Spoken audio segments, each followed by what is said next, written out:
चलिए आज हम पढ़ेंगे अब एंजाइम की क्रियाविधि के अंतर्गत जो दो सिद्धांत दिए गए हैं, इम्पोर्टेंट है और क्वेश्चन आता है डायरेक्टली कि एंजाइम क्रियाविधि के ताला कुंजी सिद्धांत को समझाइए या फिर प्रेरित आसंजन सिद्धांत को समझाइए, क्योंकि ये दो ही सिद्धांत है इस पूरी क्रियाविधि के अंदर एंजाइम की और इम्पोर्टेंट है। तो चलिए सबसे पहले हम पढ़ेंगे ताला कुंजी सिद्धांत। ठीक है, सबसे पहले आपको क्या ध्यान रखना है, ताला कुंजी सिद्धांत को दिया था एमिल फिशर ने, यानी कि अगर आपसे पूछे कि ताला कुंजी सिद्धांत का प्रतिपादन किसने किया था या ताला कुंजी सिद्धांत को किसके द्वारा दिया गया था, कौन से साइंटिस्ट ने दिया था, हो जाएगा एमिल फिशर ने दिया था। इसके बाद में अब देखिए ये सिद्धांत कैसे काम करना है, कुछ नहीं है, बहुत सिंपल सा सिद्धांत है। एक चीज़ हमें ध्यान में रखनी है और वो ये है कि देखो हम घर के अंदर जब भी कोई लॉक लगाते हैं तो एक ही चाबी एक लॉक को खोल सकती है, ऐसा तो है नहीं ना कि भाई 10 लॉक को एक ही चाबी खोल सकती है, नहीं होता है, ठीक है ना। एक विशेष चाबी क्या करेगी, एक ही ताले को खोलती है और यही बात इस सिद्धांत के अंदर लागू होती है।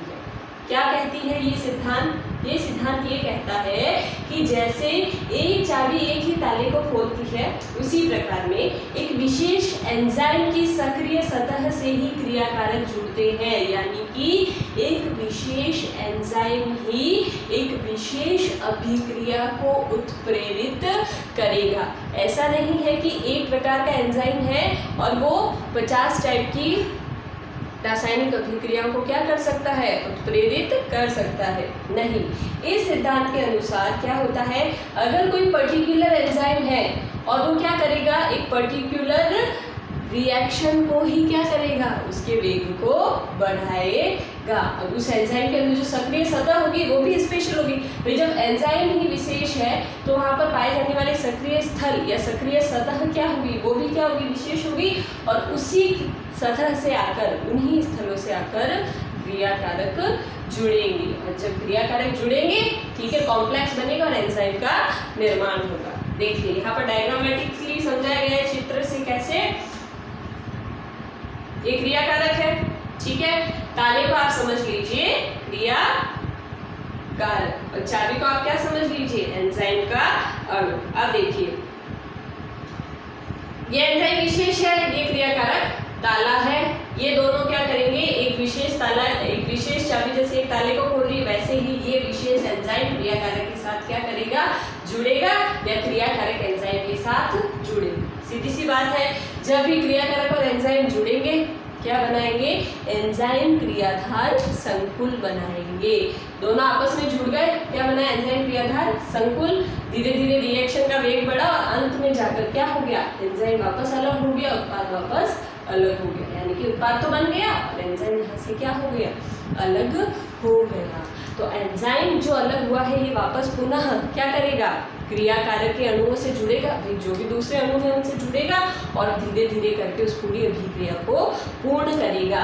जब तक क्रियाकारक के अणु किसी अभिक्रिया में रहेंगे तब तक वो अभिक्रिया पूर्ण नहीं होगी, यानी कि अभिक्रिया के अंदर क्रियाकारक के सभी अणु उत्पाद में परिवर्तित हो जाएंगे तब वो अभिक्रिया क्या होती है, पूर्ण हो जाती है। ये था ताला चाबी का सिद्धांत। तो एक ही चीज़ आपको ध्यान रखनी है कि कोई भी विशेष एंजाइम क्या करेगा, उसी अभिक्रिया को उत्प्रेरित करेगा जिस प्रकार से उसके क्रियाधार क्या होंगे, उस विशेष स्थलों पर जुड़ेंगे। यानी कि इस प्रकार के जो एंजाइम होती है तो इनके द्वारा जो भी उत्प्रेरित होने वाली अभिक्रिया है उसमें विशेष प्रकार के क्रियाधारी क्या करेंगे, विशेष एंजाइमों से जुड़ेंगे और उन्हीं सक्रिय स्थलों पर जुड़ेंगे।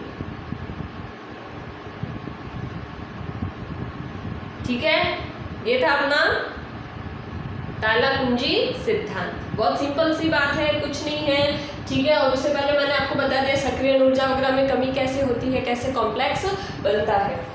अब देखिए नेक्स्ट आता है अपने पास में प्रेरित आसंजन सिद्धांत, जिसको किसने प्रतिपादित किया था, कोशलैंड ने। किसने दिया था, कोशलैंड ने। सीधा क्वेश्चन आता है कोशलैंड द्वारा, देखो ऐसे भी आता है क्वेश्चन, या तो आता है एंजाइम की क्रियाविधि हेतु प्रेरित आसंजन सिद्धांत को समझाइए, या एंजाइम की क्रियाविधि हेतु कोशलैंड ने किस सिद्धांत का प्रतिपादन किया था, उस सिद्धांत को क्या कीजिए, समझाइए। या ऐसे भी आ सकता है, एंजाइम सबस्ट्रेट कॉम्प्लेक्स थ्योरी को समझाइए। इसको क्या बोल सकते हैं अपन, ES कॉम्प्लेक्स थ्योरी भी कहते हैं, ध्यान रखना, ठीक है ना। तो किसी भी प्रकार से पूछे आंसर यही होगा। अब देखिए, प्रेरित आसंजन सिद्धांत भी सेम इसी की तरह है, सेम टू सेम ताला चाबी सिद्धांत की तरह ही है, लेकिन थोड़ा सा फर्क है।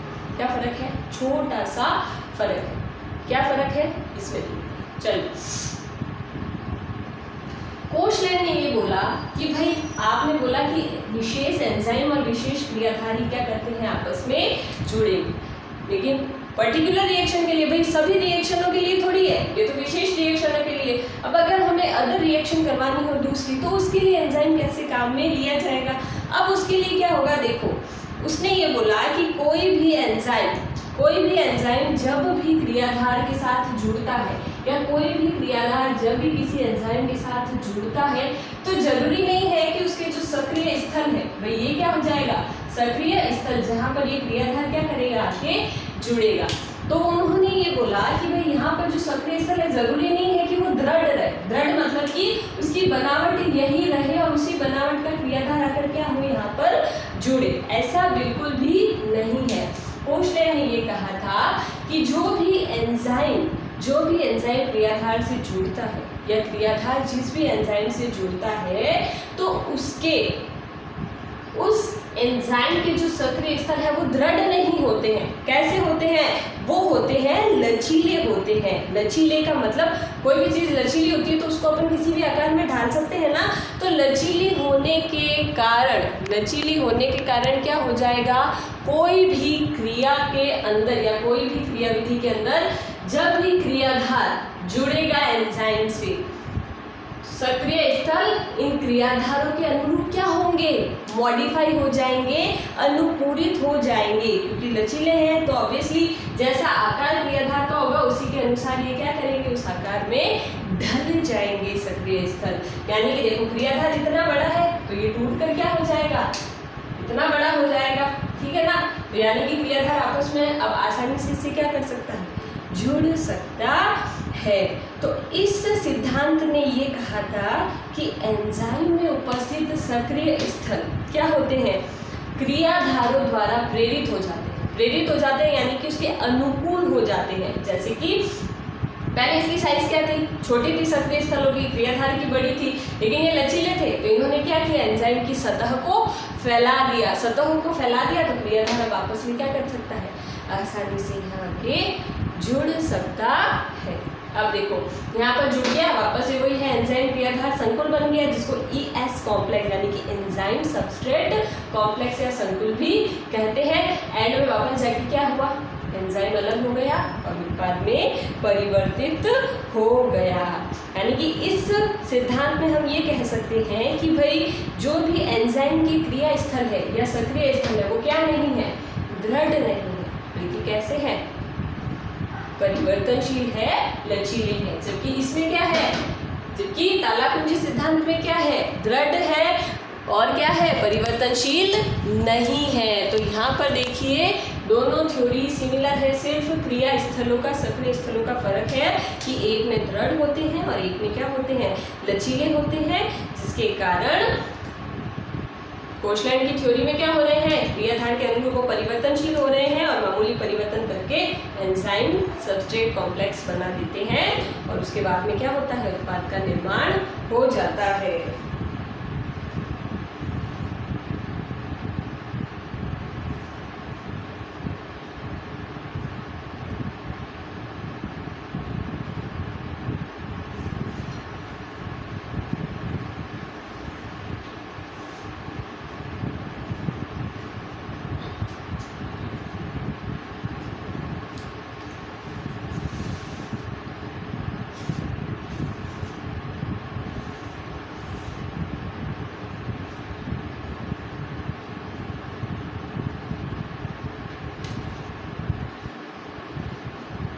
ये हो गया, आपके दोनों थ्योरीज हैं, इम्पॉर्टेंट है और हमेशा एग्जाम में पूछी जाती है। अब देखिए यहाँ पर नेक्स्ट आता है एंजाइम की क्रिया को प्रभावित करने वाले कारक, ठीक है। नेक्स्ट अपने पास क्या है, एंजाइम की क्रिया को प्रभावित करने वाले कारक।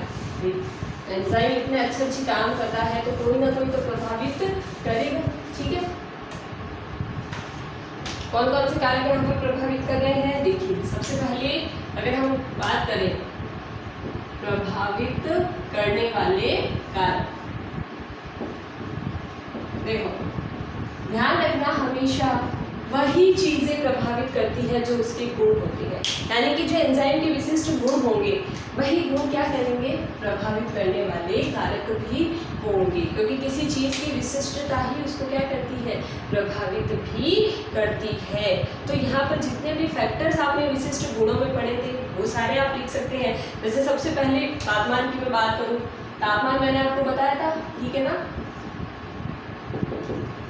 क्या बताया था मैंने कि 20 से 35 डिग्री जो सेंटीग्रेड का तापमान होता है, कितना, 20 से 35 डिग्री का तापमान जो होता है वो सबसे क्या होता है, अनुकूलतम तापमान होता है किसी भी एंजाइम की क्रियाविधि के लिए। यानी कि अगर ये तापमान है तो उस तापमान पर कोई भी एंजाइम अपनी अभिक्रिया को क्या कर सकता है, आसानी से पूर्ण कर सकता है। लेकिन यहाँ पर इससे ज़्यादा टेम्परेचर दे दिया, सपोज 35 से ऊपर दे दिया, 50 से बाहर दे दिया, तो वहाँ पर एंजाइम की क्या हो जाएगी, एंजाइम के गुण ही समाप्त हो जाएंगे, एंजाइम की क्रियाशीलता ही समाप्त हो जाएगी और एंजाइम काम नहीं कर पाएगा उस समय, ठीक है।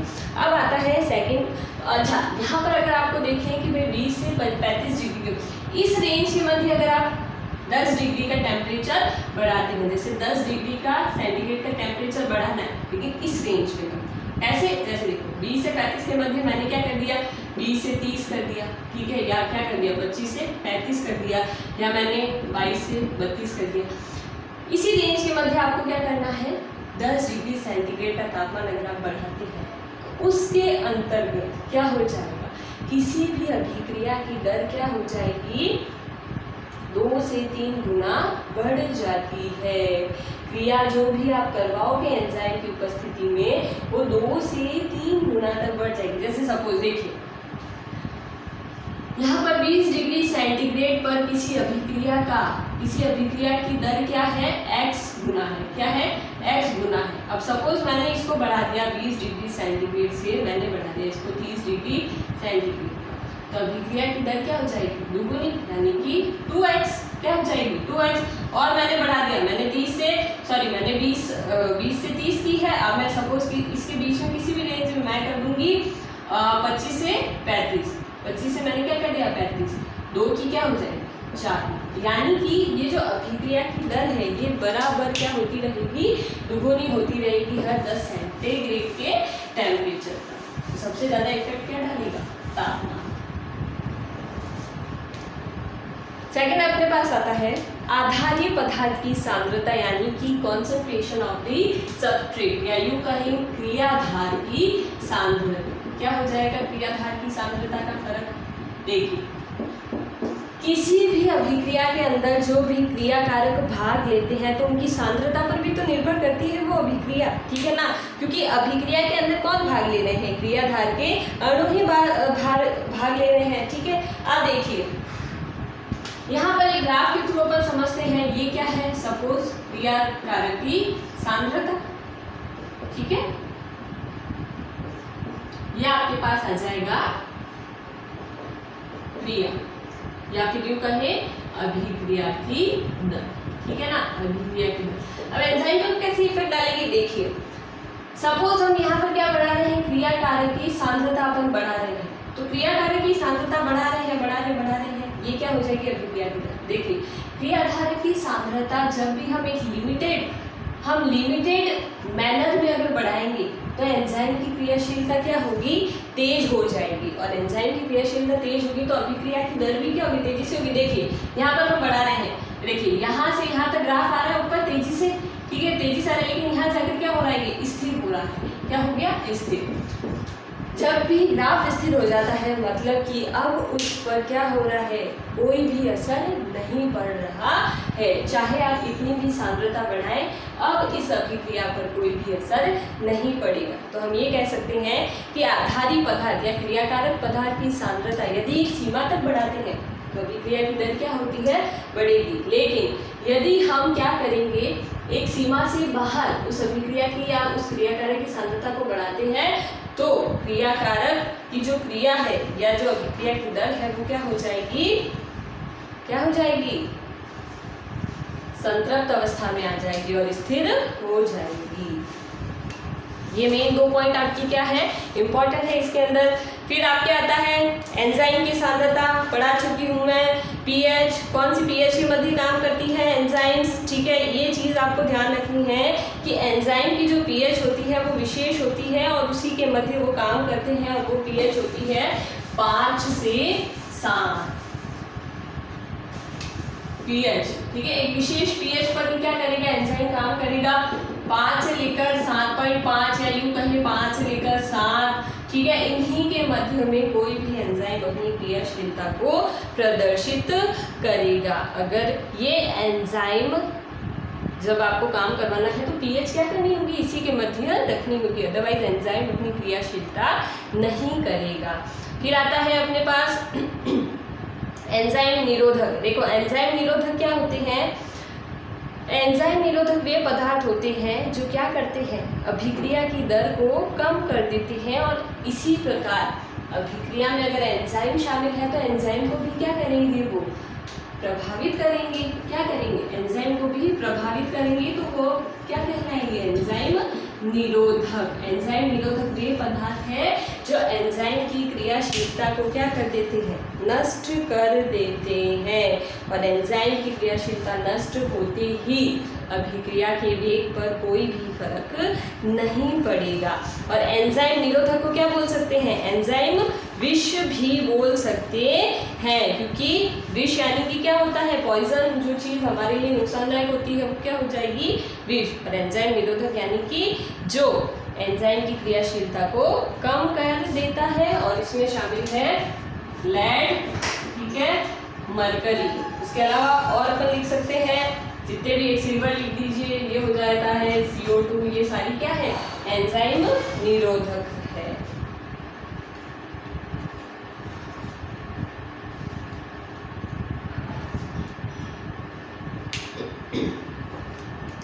तो ये था आपके आज के 2 थ्योरीज और एंजाइम को प्रभावित करने वाले कारक।